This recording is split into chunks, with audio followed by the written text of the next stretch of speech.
Hello, നോമ്പിന് വൈകുന്നേരം ആയി കഴിഞ്ഞാൽ പിന്നെ ഒന്നിനും ഒരു സമയം ഉണ്ടാവില്ലേ, ഒരു ഓട്ടപ്പാച്ചിലായിരിക്കും സംഭവം. ഒരു ടൈമർ വെച്ച് ചെയ്തിട്ട് കുക്ക് ചെയ്യുന്ന അവസ്ഥയാണ്. ആ ടൈം തീരുന്നതിന് മുമ്പ്, അതായത് വാങ്ങ വിളിക്കുന്നതിന് മുമ്പ് തന്നെ എല്ലാ സാധനങ്ങളും സെറ്റ് ചെയ്യണം.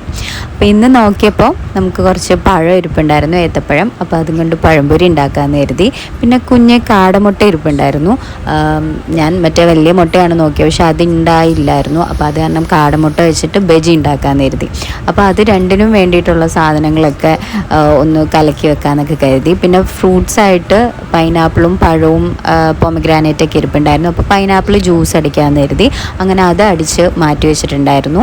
പഴം നേരത്തെ വറുത്ത് വെച്ചിട്ടുണ്ടായിരുന്നു. പിന്നെ കാടമുട്ട എടുത്ത് കുഞ്ഞു കുഞ്ഞ് ബജിയാക്കി വറുത്ത് അത് മാറ്റി വെച്ചു. പിന്നെ നാരങ്ങയും ഓറഞ്ചും കൂടെ പിഴിഞ്ഞ് സോഡ ഒഴിച്ചിട്ട് കലക്കി അതും വെച്ചിട്ടുണ്ടായിരുന്നു. അപ്പോൾ ഇതൊക്കെയായിരുന്നു ഇന്നത്തെ നോമ്പ് തുറയുടെ സ്പെഷ്യൽ. അപ്പോൾ അത്രയേ ഉള്ളൂ. വീഡിയോ ഇഷ്ടമായാലും സബ്സ്ക്രൈബ് ചെയ്യാൻ മറക്കല്ല.